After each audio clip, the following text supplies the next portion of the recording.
Hey everybody, welcome to Sound Bombing.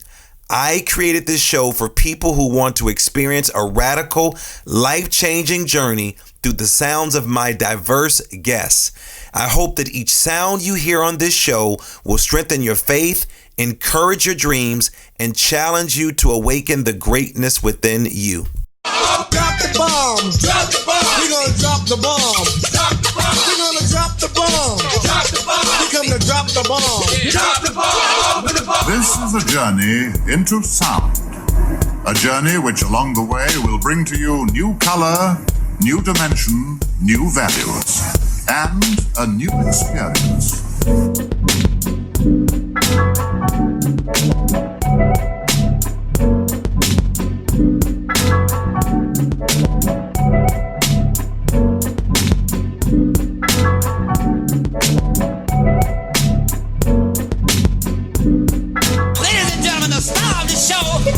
Lamar Darnell Shields.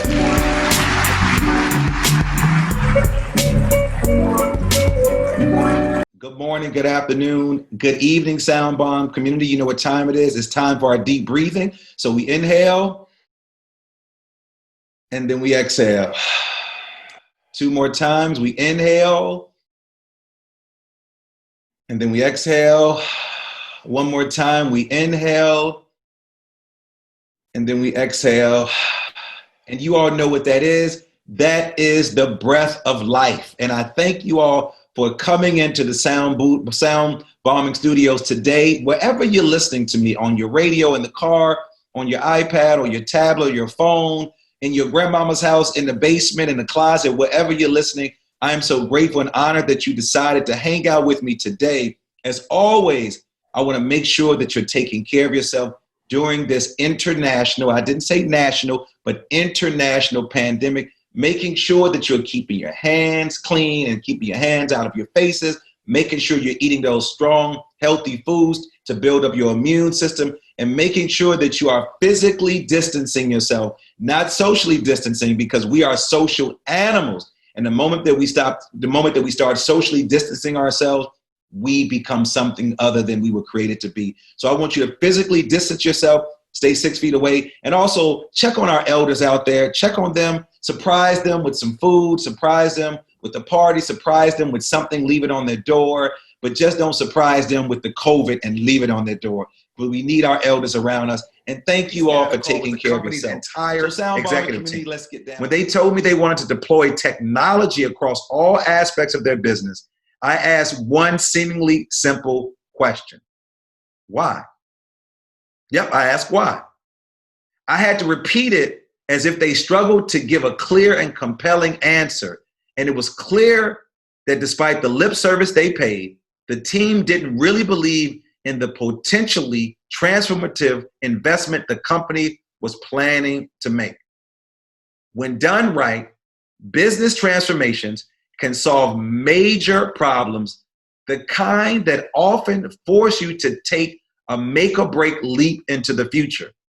When such transformations go wrong, even after months of careful planning and implementation, the results are dispiriting. And so the prospect of a transformation is understandably daunting.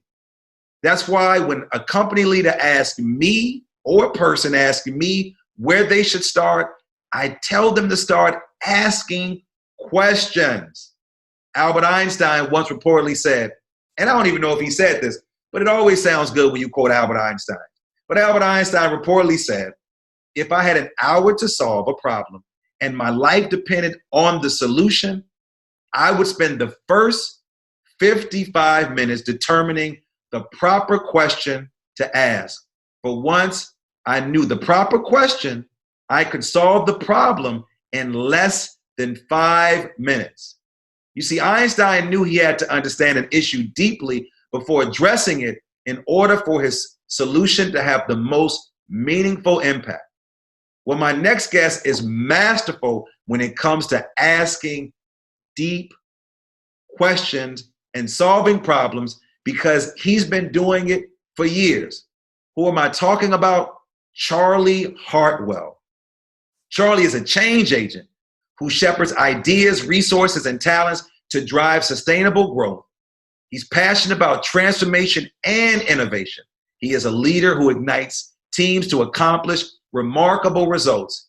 He is a Harvard Business School graduate who has led, founded, run, worked in organizations in 16 different industries. He served in various organizations, including corporate, small business, startup, nonprofit, and in leadership roles such as president, chairman, and board member, founder, consultant, coach, and trustee. But previous to joining Bridge Builders Collaborative, Charlie was president of Ideas to Go, an innovation consulting firm helping Fortune 500 companies on the front end of their innovation cycle. His career has included Wall Street, corporate marketing stints at H.G. Heinz and Pillsbury, you know, the bread people and the ketchup folks. In 1998, he formed the Expedition, the first for-profit expedition company in the United States history, launched by the historic Bancroft Arneson expedition across Antarctica by popular explorers Anne Bancroft and Liv Arneson. The expedition generated 2 billion media impressions globally and was supported by such brands as Volvo, Motorola, Pfizer, Girl Scouts, Apple, CNN. And did I tell you he's a musician? Charlie, welcome to Sound Bombing. How are you today, man? I'm good, Lamar. It's great to be here. Well, man, thank you for that introduction. Wow. Hey, dude, you have done some amazing things, and I don't want to water down the great things that you've been doing. And I'm excited to talk to you because my engineer and my producer sent me tons of information about you, and I'm excited to talk to you. And I saw that in the message that you sent to us that you're excited to talk to me, so I'm so grateful and honored. So I want to start with this thing. How important are questions? Oh my God, when you were talking about that and saying that I asked really good questions, I was actually thinking about my wife, because my wife is really, my wife, Maureen, is really like she asks the best questions of anyone that I've ever met. And to me, what I've learned is that just like what you said, Einstein said, it's all about the questions. It's not about the answers. The questions actually are the things that lead to change. And in my experience and kind of in my programming, our culture is all about having solutions and answers and answers and answers, but really the power is in the question. And so in your work, questions are very, very important. If so, why are they so very important? Explain that to me. Well, because so I work investing in, in startup companies in the space of mindfulness, consciousness, spirituality, mental health. And when I'm exploring companies, it is the questions that lead me and my team to be able to determine whether or not the entrepreneur is the type of entrepreneur that we want to work with. We get to learn how they think. We're not looking for the right answer. We're looking for how they answer the question. We're looking for the depth of their curiosity. We're looking for how much that they know about the field that they're in. We're looking for their experience. And, and then once we make an investment, we continue to ask questions. What are the opportunities that we can, use this technology? Can we expand from a consumer product, for instance, to a B2B product, or go into healthcare through a mindfulness product? And the power really is in the questions, not in the answers. And you and I know this best. When you have children, they ask a ton of questions, and we want them to talk, don't we? We want them to talk. We want them to ask questions, and then they get on our last nerve and say, boy, if you don't sit down somewhere and stop asking me all these questions. But Charlie, somewhere along the line in our DNA, it's a part of who we are to ask a lot of questions. But then someone comes along, and I'm going to say someone, I don't know who it is, and they sort of cut that curiosity off at the root. And then we as human beings on a spiritual journey, we then lose that edge of being inquisitive. The reason why I created this show is because I ask a lot of questions. My mom always said to me, you're always asking a lot of questions. Because the moment that I stop, then the moment you stop asking questions, then you stop being a learner. Do you think that in order for companies to be great, let's just say Apple and let's just say Amazon and let's Ford and Nike and Adidas and all these other companies, do you think that they hire people not only just around being creative, but people who are very inquisitive and people who are asking over and over and over questions? Why? Well, from my perspective, any company that wants to be an innovator has to have people that ask questions, because you have to ask, because the opportunities, I mean, there are some answers that you can have about your existing product, but even with your existing product, you have to ask, what else can we do with this product? How should we respond to a situation with this product? What should we price the product at? What do consumers want? Where is the market heading? It is all in the questions. From my perspective, anyway, that's where innovation lies, is in the questions. So when you talk about this word innovation, I want you to unpack what that actually means to you as a transformation coach, as an entrepreneur, as an individual who focuses on social entrepreneurship, and that's sort of the space that I'm in. How do you define innovation?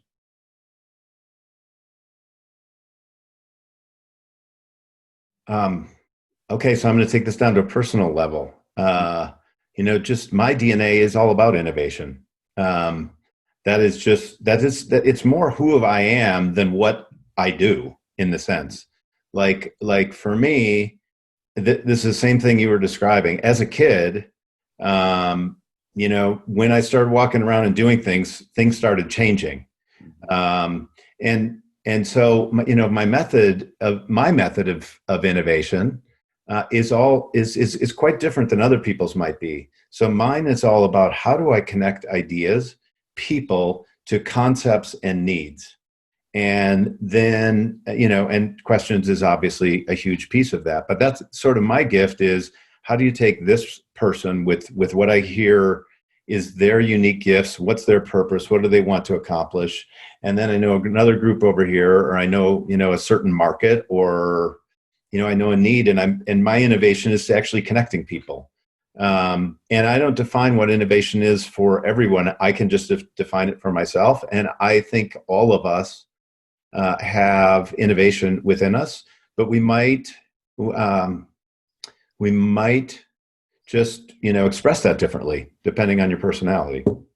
Are there any particular attributes that you see that's sort of consistent across the board as it relates to being an innovator and someone who is being innovative in their process or creation process? Are there some threads that you're actually seeing sort of play out for innovators and being in the innovation space? So you started this show very differently than most podcasts that I've been on. You started actually with connecting with the breath. Mm-hmm. That to me is a signal that sets up when you're in tune with yourself, when you're in silence, when you're just in touch with your breath, when you're grounded. That sets up an environment to be innovative. And then, I think that different people do that in different ways. For me, music is a way to express creativity. And when I'm in that zone, when you're in that sort of that flow state, then I think innovation just naturally happens. You get an idea that you didn't know, it just kind of comes. It's not something that I can just say, well, I want to be innovative today. Mm-hmm. It's all about setting the framework so that the innovation can come from it. And, breathing is one way of doing that. Meditating is doing that. Art is a way of expressing that. Music is a way of expressing that. But it's not like you go to an office and say, well, I'm going to be innovative today. That's not how it works. Yeah, it's interesting you say that, because I remember Dr. Wayne Dyer, who I love and have a lot of respect for. He shared a story, I want to say it was about Beethoven being this young genius. And there was another person who was sort of competing against Beethoven at that time. And the story goes on to say that, the difference between you and Beethoven is no one had to teach him. It was a part of who he is. Mm. And so it was hard for this person to look and say, I want what he has. But the teacher says, you can want what he has and you can work at it, but it's a part of who he is. And that's sort of separate from the individual. And I love how you said that, because I always share with people all the time is I can't separate who I am from what I do. in all the spaces that I'm in, I am going to show up as my authentic self. And first of all, you know, brother, I've been working hard on all of this is intentional. You know what I mean? It's like your wife gets dressed up, she puts on whatever, and she's like, this is all intentional because I want to be the best who I want. And I want to represent myself, not only just you, because she's going to make you look much better, you know, of course, but I want to represent myself. And I think that's what it's about, is that many of us are looking at other people who are innovators and we say we want that, but we don't even know what that is. Or we say we want it. I always tell people, be careful what you pray for because you might just get it. And are you able to handle whatever I mean, think about all the things that you wanted that didn't come through. And think about the things that came through. Is like, oh man, I don't want this. Like when you're going through something and you say, Charlie, man, why am I going through this? I mean, would you want to pass it on to somebody else? No, you're going through it and you're learning these things so you can get whatever that lesson is. And that's what I love about sort of your story. When I was reading about you, like one of the statements that you said, I'm a change agent who shepherds ideas, resources, and talent to drive global sustainable growth, igniting teams and people to remarkable results. You're talking about ideas, you're talking about resources, you're talking about individuals. Can you unpack what that statement actually means to you when you wrote that or when it came to you? No, but I think I could do better through a story, if that's okay. I love the art of storytelling, man. I think it's the best thing. Every spiritual being, every great teacher always has a story. Just don't let your story take 45 minutes. No, I'm just No. This will be a short one. So after I got out of college, I went around the world and I just was like doing odd jobs in remote places. And the last job was I was actually a social worker in the slums of Nairobi, Kenya. And I show up and I like fell in love with Africa and I was working in the slums and I realized I can't stand social work. I had no interest in social work. I wasn't good at it. I appreciate people that were, but it was like, that's not me. But if I wanted to create change, the only way I knew to do that was to start an organization that would help other people with those gifts to do that. So I started an organization called Provide International with a group of Kenyans. 9 years later, my co-founder and I turned it over to the Kenyan group. 30 years later, we went back and they'd served 4 million people healthcare in the slums. They had some of the first maternity wards ever in African slums. They had, some of the first dentists. They had they had 5 centers. They had the only ambulance in the slums of Nairobi and one of only 2 in the country. And it was not me that was the innovator, but because I showed up and did what my gift was, which was to ignite others to their own potential. That was the innovation, is just being present and knowing what my gifts were and then allowing other people to use their gifts to take something much further than I could have ever conceived on my own. Well, Africa means a lot to me. I'm wearing my Ubuntu shirt. My mentee I've traveled to several parts of Africa. Just did a talk actually with a group of young men who did a film called The Boys of Baraka, which was filmed in Kenya over 15 years ago. So man, I thank you for doing that work. It's interesting how you go from social worker to then social innovative and then now helping people transform their ideas. So what are some specific ways that leaders can transform ideas into action? Sort of walk us through those steps, and then also to be impactfully socially, because a lot of people, they want to be impactful by making dollars. I always believe the people over the profits. I think if you serve the people, the profits will come. So what are some specific ways that leaders can transform ideas into action? Well, I think first is, know who you are. Second is understand your teammates and what their gifts are.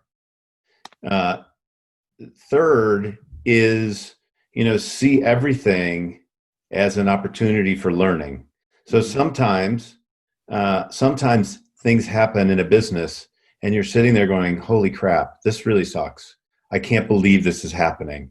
And it just might be the greatest opportunity in your business, the learning you have. So look at every situation and see what you can learn for or what the opportunity is. And I also think, again, I credit my wife for really teaching me more about this. Set intentions and be specific about what your intentions are for you, for your business, whatever. And then like you you can show up and be yourself, but let whatever is going to happen. And then like play with that. Because if you set intentions, at least in my experience, remarkable things can happen. And it's never going to look like you thought it was when you set the intention.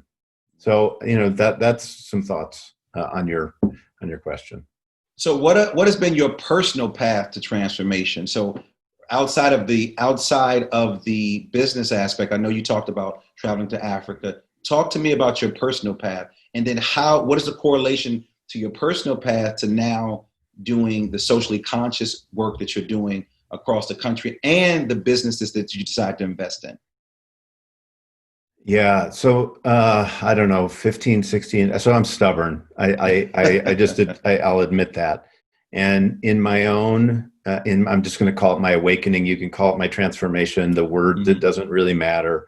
Mm-hmm. But in my own experience, it took 3 forms of death for me to kind of get the message. My father, my grandfather had both died within a couple of years of themselves, within a couple of years of each other. They were my mentors and my role models. My business, I'd always been successful at business. My business wasn't turning out the way I thought it was. And so I had to face, what I thought was failure, in that. And then I had a marriage that had been dead for years and I didn't know it actually. I couldn't admit it or whatever. So in amidst all of that death, I had a dream. I was climbing the World Trade Center. I knew what I was going to do when I got to the top. And I woke up and I said, I need help. And that started my journey of looking at, the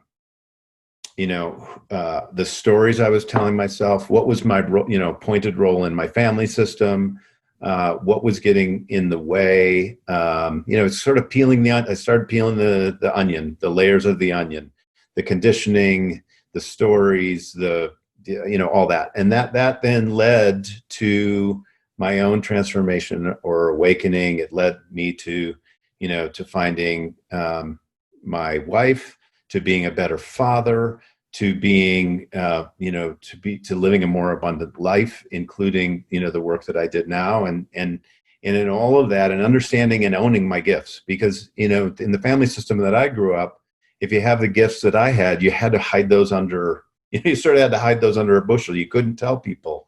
Why is that so, Charlie? What is it about your family that you couldn't be that person? Because you'd be a threat to other people in the system. We were sort of just taught, just like keep it, dim it down, fit in, don't rock the boat. And so, that was the system that I grew up with. Don't be better than your brother, or don't be better than your sisters. Or, I come from a line of, high performing, male leaders. And, the thing was, you can never be brighter than they are.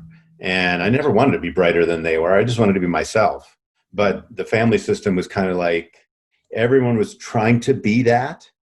And if if anybody ever perceived that you were getting close to it, you're just shot down. So, for me, I had to sort of say, I don't care about that anymore. I'm just going to be who I am and do and show up and be who I am in the world.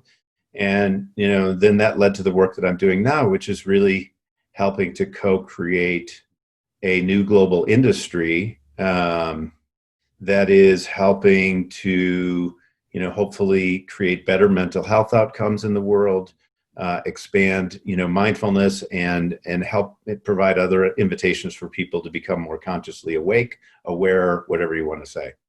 So on several occasions, you mentioned your wife, and I love and appreciate that. So tell me a little bit about the Shift It Institute that you and your wife started.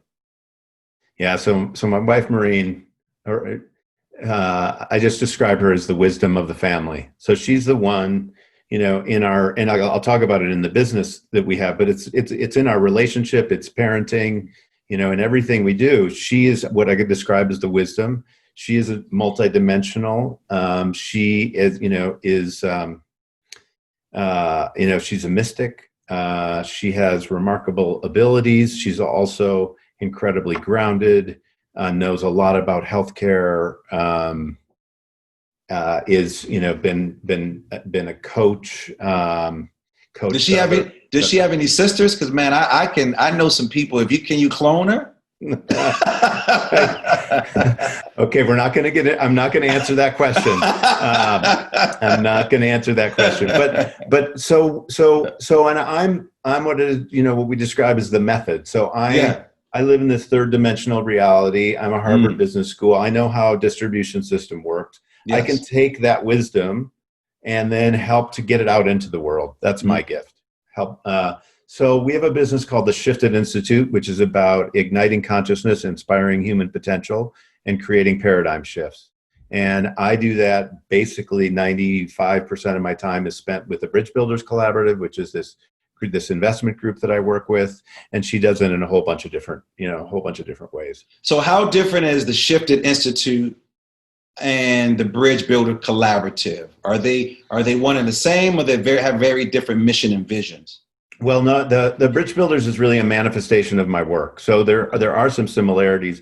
I'm just taking, the business that I'm in, the Bridge Builders partners actually, they hire me through the Shifted Institute to do the work that I do.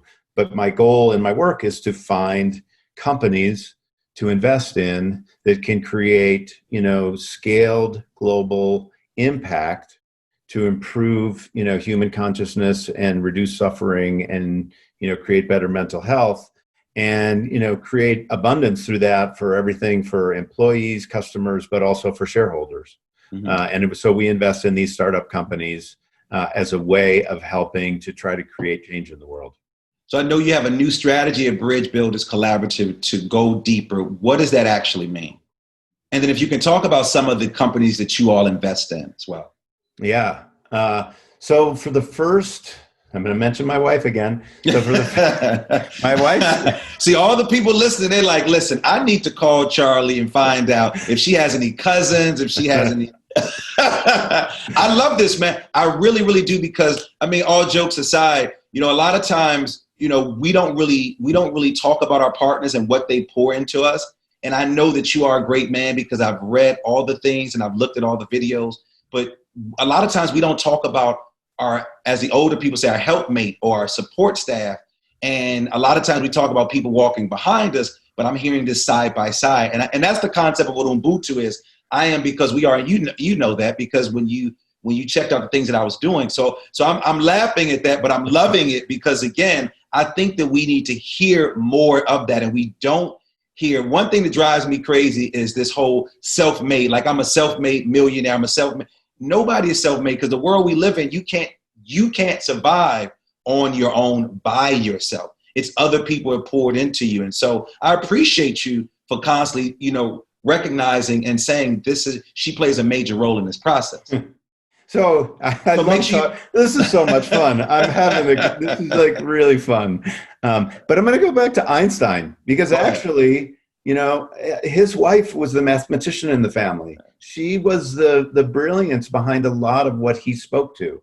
And I don't think she gets the credit, for that. But I think that, so not only do I want to honor my wife, I want to honor the feminine. And I want to say that one of the greatest shifts we can make on the planet is actually acknowledging and honoring the unseen feminine nature, not just within me as a man, but honoring the contribution of women. And so we could have a whole nother show about that, but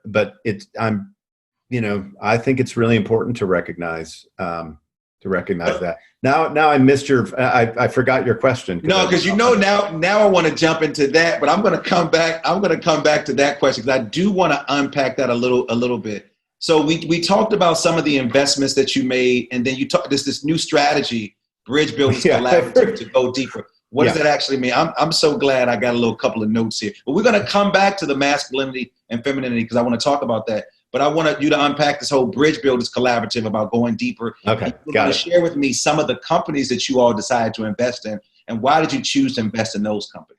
Got it. So, we started about 9 years ago. We used to call our investment thesis mind training. We were investing in companies that were helping to bring the science of contemplative practice out into the world. We were the only investment folks at that time that had that as a thesis. Some people thought we were a little crazy at the time. Now about 100 million people have meditated on some of the platforms that we've invested in. Companies like Headspace. Oh, I love Headspace. I'm about to talk about Headspace in about 3 hours to a bunch of teachers. Oh, no kidding. Okay. I'll go back to Headspace in a second. So we invest in a company called Happify. We invest in a company called Paratherapeutics, which is actually is a digital therapeutic. FDA approved software to treat conditions either in conjunction with a drug or on its own. We invested in a brain sensing headband called the Muse, which helps you meditate, and you can actually see your brain waves and whether you're getting into a more calm or focused state. We invested in companies like eMindful. And then my wife said to me about 2.5 years ago, Charlie, you and your team have been investing in the gateway drugs to higher levels of consciousness. Those are going to scale, and now it's time to go deeper. Mm-hmm. So then, again, when I'm smart, I listen to my wife's wisdom, and then I act on it. So I set that as an intention. We set that as an intention together, and all of a sudden, new partners starting to show up. We had a partner that that joined us that was launching his own $100 million fund around consciousness and spirituality startups. His name is Bo Shao, and so Bo joined. Just right, in the universal timing, it was amazing. And then our other partners started saying, look, what we've invested in, that's all going to scale. It doesn't need our money anymore. There's plenty of money chasing that. The things are going to scale. They're going into businesses. They're going to the healthcare system. They're going into insurance companies. What are we going to do next? And so we started saying, okay, we want to go deeper. We want to be on the front edge of helping to create sort of, conscious invitations to conscious awakening. Mm-hmm. So we have been looking at companies that, can help provide invitations for people to go deeper into themselves, deeper into their connection to others, deeper into connection with the spirit, the universe, whatever you want to name that. Deeper into their own mental health. And so, so I was talking about Headspace before. Headspace is an awesome beginner gateway drug, but then we invested in a company called Insight Timer. Mm-hmm. And what I love about Insight Timer is it is a, community of meditators, 16 million of them around the world, who are interacting every day with 7,000 global spiritual teachers teaching in 40 different languages. So we have a global community interacting with leaders from actual communities that are local, and being able to do that all together and with very deep conscious content or beginner. It goes all the way from beginner to very deep conscious content. Mm-hmm. So I love that as an idea. So to end up on things that we're looking at. We just invested in a company that kind of has a revolution in gaming, mm-hmm. from the fight or flight gaming that the industry has been based on for so many years. We invested in an entrepreneur in Toronto who's really, her whole thesis is around, we have to do games with tend and befriend. Because half the people don't like to game, because they don't want to just play fight and flight. So we see that as, a revolution in gaming. We're looking at the psychedelic space. How do we bring psychedelic therapies out into the world, into the medical system? How do we provide more social connection? And how do we help the science of subtle energy to scale as well? So that's kind of a little bit about our Go Deeper strategy. So I have a couple of questions. One, you described Headspace as a beginner gateway drug. Unpack that for me, because I don't really understand what that means. And then I have a second question is, how does your team decide who you all are going to invest in? Because this is new to me. You know, I know about investments, and typically people that I know, big picture, when we talk about investing, we're talking about investing in like shoes, clothing, technology. But when we were doing our research on you, talking about investing in applications, programs with a higher level of consciousness, that was all new to me, and I was really excited about that. But the first piece is around how you describe Headspace, because I'd never heard it described that way. So I look at it, so the gateway drug, what Headspace has done so brilliantly is, first of all, they rebranded meditation and made it accessible to millions of people, tens of millions of people around the world. And I think what they did is this brilliant job of getting people to spend 10 minutes a day meditating. And what people found is there's great benefits in just like, getting in touch with your breath. You started the show off that way. Many people don't really know that they breathe. They don't actually pay attention to that. So if you can sit for 10 minutes and pay attention, then what happens, I think, is your stress levels decrease. Your anxiety might decrease a little bit. But going deeper is really going into, this internal world that isn't going to happen in 10 minutes a day for most people. It's like, how do you ask the questions of what's causing your internal suffering? How do you get in touch with, the trauma that you might have experienced as a kid or in other times in your life? How do you go deeper into the stories that you tell yourself that might limit your potential? So that's really, so for me, at least, Insight Timer does that, because you can access teachers who are, teaching deeper levels of consciousness, et cetera. But why is it called like a gateway drug? That's my question. Gotcha. I just think, it's a first step. It's a first step in conscious, conscious awareness. Is spending, just getting yourself in a habit of spending 10 minutes a day. To me, that really helps kind of settle you down.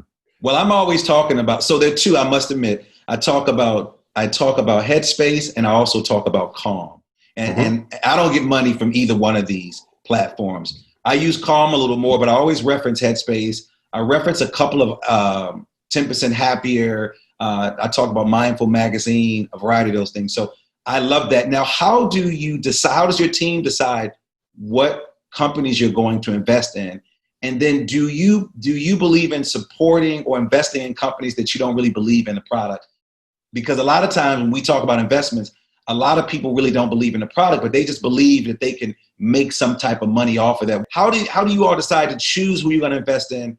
And then is it really about you being connected to the product, or is it about me making the world a better place or making a profit from it? And it could be all three of those things. Yeah. So first, I'm going to go back to something you said before and say, I want you to be a teacher on Insight Timer. And we could talk about that offline, but I love your message. I love what you're talking about. It's actually a perfect place for you to have your podcasts or your teachings, whatever. But we can talk more about that. The answer to your second question is never. We would never consider. The first thing we look at is impact. And if we can't make an impact, we wouldn't consider it.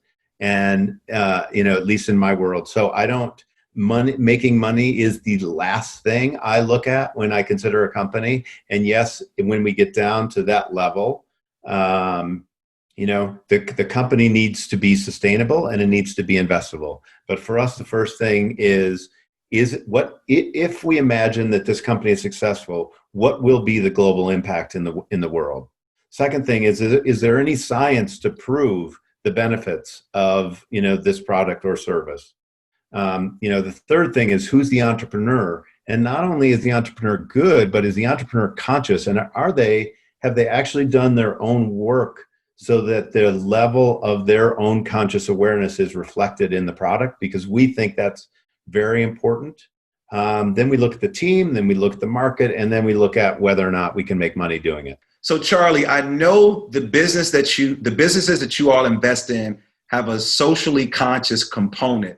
How are the businesses that you're working with responding to the latest COVID pandemic, and then also the disruption across the country as it relates to the movements around Black Lives Matter and also issues around police brutality that's taking place across the country. How have you guys responded to that? Or has the companies responded to it at all?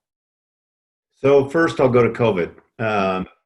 So what actually happened because of COVID was that there was all of a sudden a lot more interest in mental health. There was a lot more interest. People were at home. So if they had been thinking about meditating for years but had never done it, all of a sudden they had time and space in some cases. So in every case with our companies that I can think of, there was opportunities because of one area of the economy, that there was a lot more demand for was digital health, community, online communities, and mindfulness. So that part, it's actually been a real, it's been a real good thing. Mm-hmm. The second thing is I've been impressed talking to the CEOs of the companies, not just about Black Lives Matter, and our companies are international. So like I've been really impressed. We were talking about Inside Timer before. I've been really impressed. This is a Sydney-based company, so they're not on the ground every day, but they're like in tune with what's happening. They've been, promoting teachers of color way before this ever happened. But when this happened, they're like, let's get this wisdom out into the world. I would say that the conversations that I'm having with the CEOs of our company, they're actually going deeper to saying, look, we're having conversations with our team about what is white privilege, about how do we address this? How do we look at and actually create change? And at first in our own organizations, it's not like we have to talk, it's not like about talking about it with everyone, but then in almost every case, they're trying to provide resources to help people. They're trying to provide tools. They're trying to promote, they're trying to promote different teachers, teachers of color. And so, they're sending out messages just in solidarity. And so I've been impressed. And can I just say one other, quick thing to me, mm-hmm. All of these crises, when we talked about my story, my individual story, and I talked to so many people about the individual story of like, it took so much suffering to get to a point where I chose to say, I want to wake up. Mm-hmm. And now we're seeing this massive suffering that's like, hundreds and thousands of years in the making that we haven't paid attention to, along with this global pandemic. And all of a sudden, all of that suffering on a collective basis may be, this wonderful opportunity to actually collectively wake up, start treating each other better, start looking at, our own conditioning, our own privilege, and make some real change in our society and also to how we treat the planet. What advice would you have for a CEO, CFO, president of an organization that wants to start having these conversations, but they don't want to sound disingenuous? They want to sound very authentic in their approach. What advice would you have for a leader that wants to start having these hard conversations, not only just about Black Lives Matter, police brutality, but also about COVID and the healthcare system as it relates to poor people and people of color? Because now we're seeing all of these conversations implode or explode right in front of us. So how would they approach that conversation? Well, the first is I think they have to start with themselves, and you have to start with the place of vulnerability. And you have to get to a point of being able to say, I'm vulnerable now, and I'm saying that I'm speaking. I'm a white male. I know I have privilege. I know that. I'm willing to go deeper to anything that I may not be aware of, where I actually have more privilege than I think I do, or where I'm not treating people equally. I think as an organization, when you open up to your own vulnerability and you say, I'm not perfect and I've made mistakes and I want people to be treated equally, and how do we solve this problem together? All of a sudden within the organization, you open up opportunities for dialogue and vulnerability in other people because you've led with that. And then you can actually, when you allow that to go deeper and allow people to be more human, that is when change, can happen.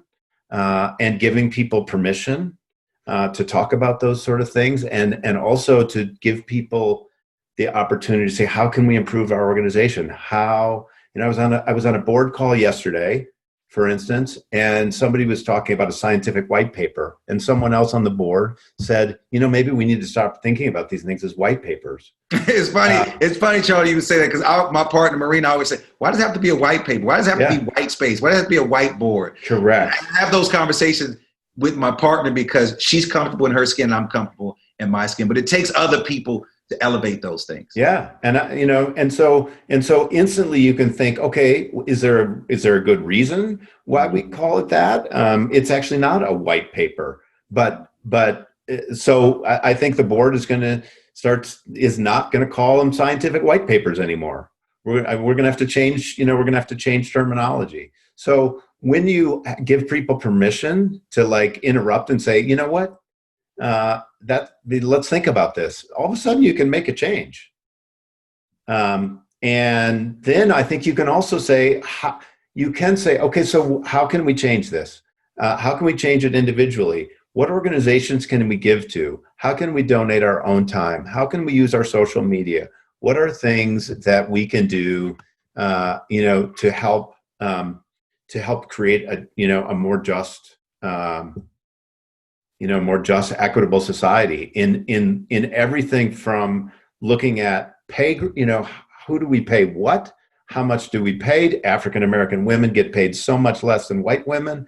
How do we look and change that? How, you open up, we started with questions today, right? We started talking about questions. If we go to the questions and we're not afraid to be human and admit we're not perfect, we might see that there's a bunch of things that we just haven't paid attention to and we can change. So I don't know, that doesn't even begin to cover, the conversation. But I'm encouraged in our own companies to see that people are talking about this. So I really appreciate you explaining that. I want to go back to your wife again. Really not your wife, but something that you referenced. It's about masculinity and femininity. Because we talked about it, but then we sort of ran away from it. You believe that masculinity and femininity go hand in hand to create greatness. Expound upon what you mean by that, because I think we might be on the same page when it comes to that.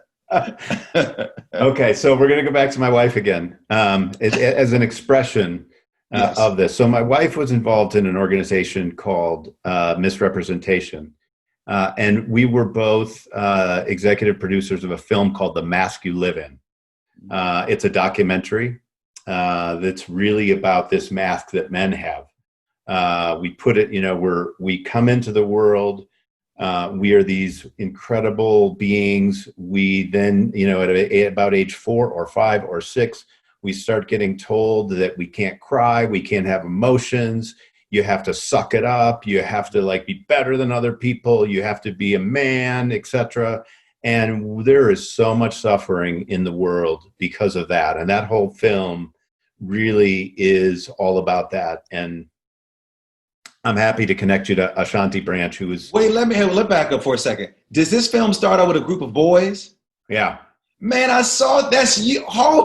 That is you. You know how many times I've used that film to engage boy. I created a project after watching that film about a group of African American and Latino boys that I work with about the mask that society puts on. Man, you can see my face, right? Uh-huh. Man, I am blown away. Typically, I read credits and all that other stuff. But I've used that so many times. And until you said his name, I would have been I'm thinking okay, I think it sounds familiar. But I've used that and created a short documentary and a photo series called Beyond Stereotypes, which focuses on that. That film was the premise and the backdrop of my entire conversation with these young men.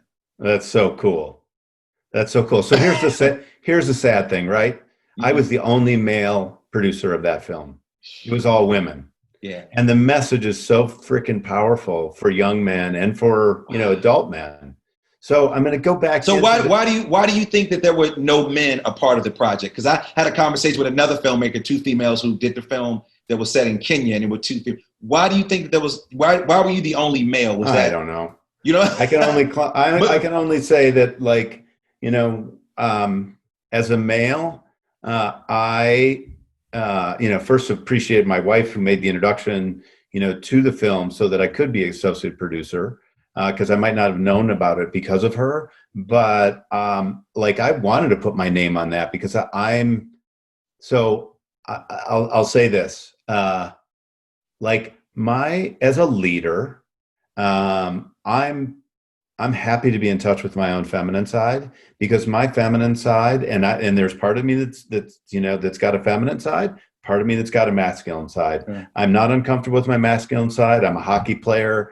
I like to go out and, I'm cool, playing hard and trying to win, whatever. But I'm also comfortable with the feminine side, which is why I can run a collaborative, because collaboration is a feminine gift. And for me, there's huge power in having that gift, because I can use my gifts to change the world in a way that's quite feminine, but actually it's quite powerful. It's interesting you would say that. I won't mention them on the show, but I have two friends. The two of them are best friends, and they're going to know who they are. And we're like a trio every now and then. And one of them said to me, she says, I don't want to offend you by saying this. She says, but every time this other friend, they mention my name, they like, he's like the third girlfriend. And it's so fun. And I laughed so hard. And I said, what? And I'm comfortable with my masculinity. But I said, what made you all say that? And they said that you're so easy to talk to. But it was so funny. She says, because when I'm talking to her, Charles, every now and then she'll say, girl. And I'm like, and I'll make this face. I'm sorry. And she says, whenever we talk about you, we say, he's a third girlfriend. And I asked her why. She said, because you're so easy to talk to. And to hear you articulate that in that way was very poetic. And it says a lot about sort of your growth and sort of where you are. But man, I'm still blown away that you produced this film. That's a whole nother conversation. I want to sort of stay focused on what you're doing in the space. So man, I don't even know where to go after that, man. You just blew me away that you're a part of this film, man. You just really, really blew me away. I know where I want to go. So I know you found your singing voice at age 40, and it's been a liberating experience for you. Tell us why and how music inspires your work. That's I love that question. So when I went through my own transformation process, I found this gift of music. I'd been a harmonica player. I played a little guitar, but I all of a sudden found this singing voice. And I actually realized I had a good voice, or people enjoyed it, and I enjoyed singing. And then songs started coming, so I was writing music. And then, then I produced my first album, and then I produced my second album, and then I was halfway through my third album, which was all about the sacred feminine, when I found this work. And I would say that now my work is my music in the world.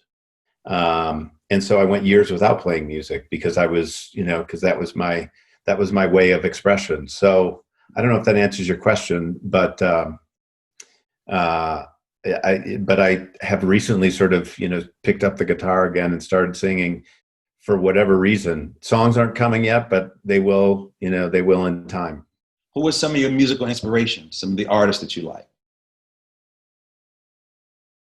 Very, very varied. I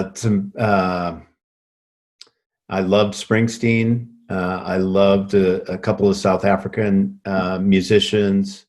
I love Coldplay. I love U2. And you have a great musical palette, man. Yeah. I love that. I love the diversity in the sounds that you, the sounds and the artists that you actually chose, man. So I appreciate that. So, what's the most powerful force in life, you believe? Out of all the things that you do and all the great things that you are connected to, what's the most powerful force in life? Oh my gosh. Well, I'd say love. Man, that is a great way to end the show. But we cannot let you go without doing the super bomb questions. And the super bombs. The super bomb questions. And so, man, I want to thank you for this point. But my favorite part of the show are the super bomb questions, where I get a chance to ask my amazing guests an amazing array of questions. Are you ready? I think so. I'm a little concerned. Super bomb's coming at me. So super bomb as a healing. B-A-L-M. Oh, God. Bomb as a healing. There we go. All right, so let's go. What's your favorite word? Love. What's your favorite quote or maybe Bible or scripture verse? Oh, God. I'm going to have to come back to that. Okay. What's your superpower? My superpower is, one of my superpowers is this power of being a connector. What's your spirit animal? Oh, that's a good one. I'm just going to say a white-winged horse. What moves you to tears of joy? Nature. What moves you to tears of sorrow? What's happening in the world today? Yes. What do you wish you had more time to do? I don't, because if I did, then I'd do it. What dead person would you most like to meet and get advice from? That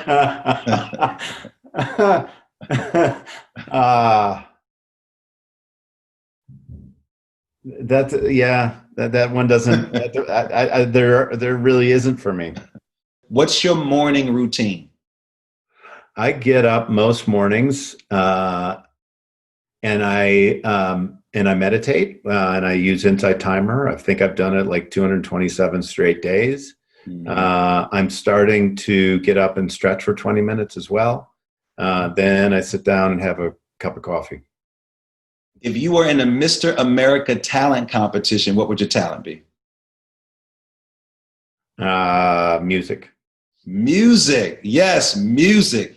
So I want to just thank you for spending some time with me in the bomb shelter. It has been a joy talking to you. I learned so much, not only just about you, but about the work, about the world, about the level of consciousness that exists and the vibration that's going higher and higher because of the work that you do and the businesses that you all invested in. So again, just thank you for joining me today.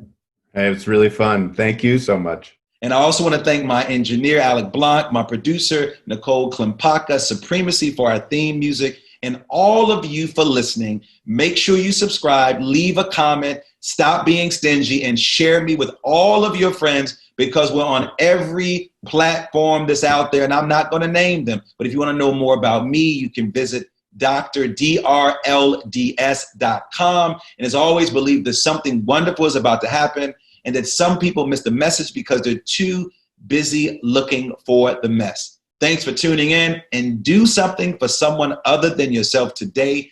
You've been listening to Sound Bombing. Peace. All right.